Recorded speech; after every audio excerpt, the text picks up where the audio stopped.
Welcome back to your own YouTube channel একাগ্রতা classes. তোমরা যারা সেমিস্টার 5 এর স্টুডেন্টস আছো আন্ডার ক্যালকাটা ইউনিভার্সিটি এবং তোমাদের মাইনর সাবজেক্ট হিসাবে হিস্ট্রি আছে, তাদের জন্য আজকের এই ভিডিওটি অত্যন্ত গুরুত্বপূর্ণ। এই ভিডিওটিতে তোমাদের যে মাইনর 3 হিস্ট্রি পেপার আছে সেটার আমি লাস্ট মিনিট কয়েকটা প্রশ্ন বলে দেবো, যেগুলো করলে তোমরা 100% কমন পেয়ে যাবে। তো তোমরা জানো যে এখান থেকে মোটামুটি দু ধরনের প্রশ্ন হয়, 20 মার্কস এবং 5 মার্কস। তো আমি দুটোই দেখিয়ে দেবো, যেগুলো মাত্র কয়েকটা প্রশ্ন বলবো, ঠিক আছে? তোমরা এখানে হয়তো লিস্টে অনেক কিছু দেখতে পাবে, কেননা এগুলো আমাদের কমপ্লিট ইবুকের প্রশ্ন, ঠিক আছে? আমাদের যে ইবুক আছে, ইবুকে অনেক প্রশ্ন থাকে, কিন্তু তার মধ্যে থেকেও সাজেশনস করে দেওয়া হয়। যারা পেড ব্যাচ ছিল তাদের অলরেডি মানে কি বলে, যেদিন তারা পারচেজ করেছিল সেদিন থেকেই তাদের বলে দেওয়া আছে। তো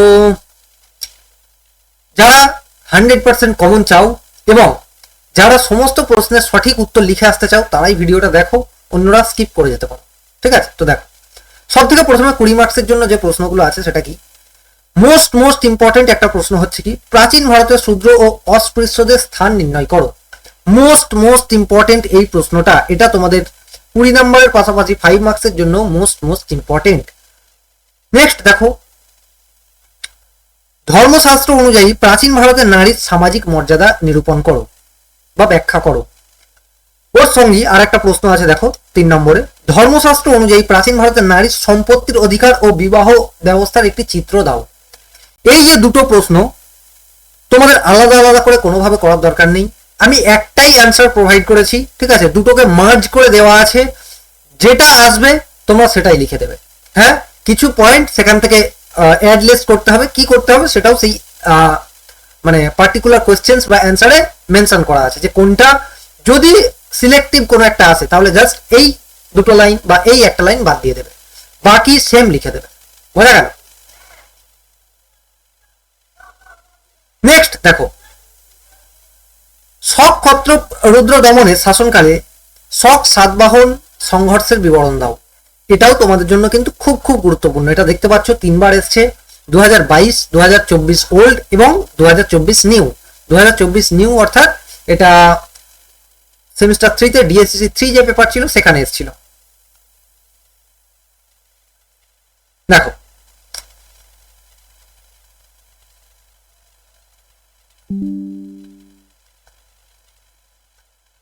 নেক্সট দেখো, খ্রিস্টীয় প্রথম 3 শতকে রোম ভারত বাণিজ্য বিস্তারের একটি সংক্ষিপ্ত টিকা। ওর সঙ্গেই আর একটা আছে, দেখো, খ্রিস্টীয় প্রথম 3 শতকে রোম ভারত বাণিজ্য সম্পর্কে উপর টিকা। দুটো কোয়েশ্চেন সেম, ঠিক আছে? জাস্ট এটা রিড করে নিও, জাস্ট রিড, যেগুলো মোস্ট ইম্পর্টেন্ট আমি সেগুলো বলে দেবো। অশোকের ধর্মের রাজনৈতিক দর্শন মোস্ট ইম্পর্টেন্ট, এটাও তোমাদের ক্ষেত্রে আসছে বলে আমি মনে করছি অন্তত। নেক্সট দেখো, কুষাণ সম্রাট কনিষ্কের রাজনৈতিক ও সাংস্কৃতিক কৃতিত্বের বিবরণ বা মূল্যায়ন করো। এটা বারবার মানে দুবার রিপিট হয়েছে, এটাও তোমাদের জন্য গুরুত্বপূর্ণ, কিন্তু তোমরা জাস্ট রিড করে চলে যাও, অতটাও গুরুত্বপূর্ণ নয়।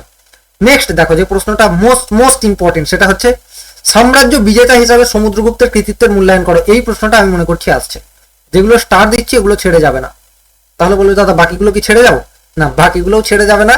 বাকিগুলো কি করবে, জাস্ট 2 থেকে একবার রিড করে চলে যাবে। বোঝা গেল? রিড মানে এই নয় ইয়াং ম্যাং ছ্যাং করে পড়ে চলে যাবে, ঠিক আছে? রিড মানে এটাই যে 2 বার 3 বার রিডিং পড়বে, যেটা কি বুঝে পড়ার চেষ্টা করবে, ঠিক আছে? যেন সেই কনসেপ্টটা তোমার মাথায় থাকে। বোঝা গেল? আশা করি বোঝা গেল।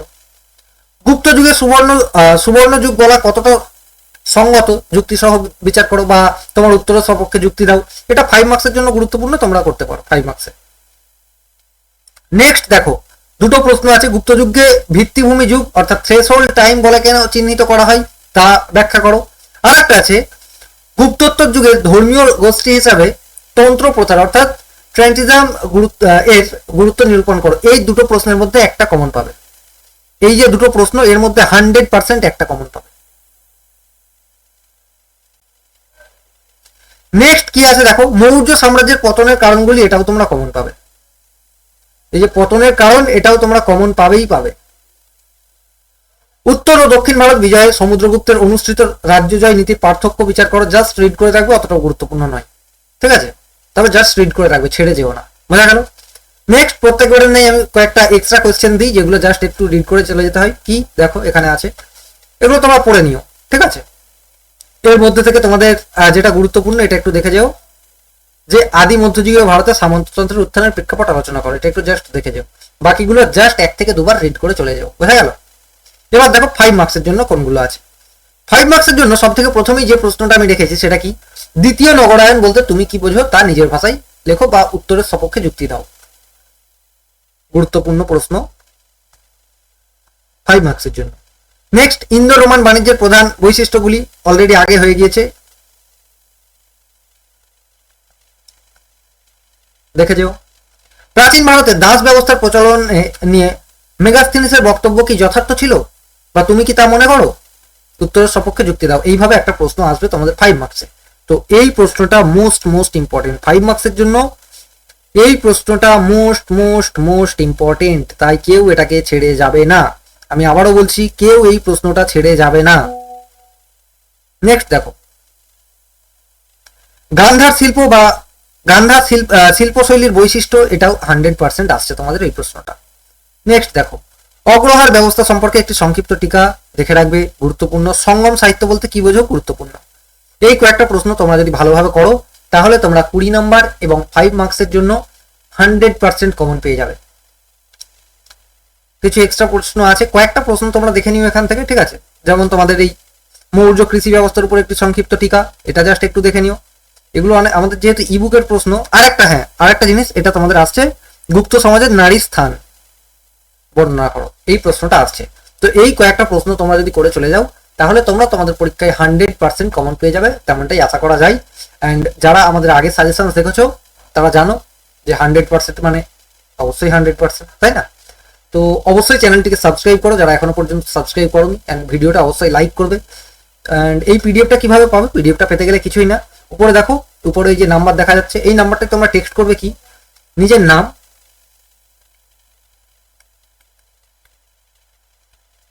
Name, college name, and just লিখবে কি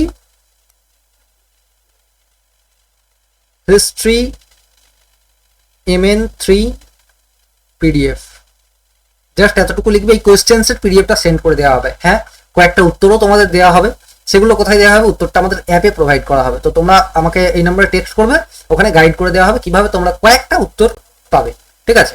অ্যান্ড সমস্ত উত্তর পেতে গেলে বেশি না, 199 পে করলে তোমাদের মাইনর 3 এবং মাইনর 4 দুটোরই সাজেশনস প্রোভাইড করে দেওয়া হবে উইথ অ্যান্সার, বোঝা গেল? তো আশা করি সমস্ত কিছু বোঝা গিয়েছে। কোন সাবজেক্টের সাজেশনস তোমরা চাইছো সেটা অবশ্যই কমেন্ট করবে, এবং তোমাদের এই প্রশ্নগুলোর মধ্যে কতগুলো হয়ে আছে সেটাও কমেন্ট করবে।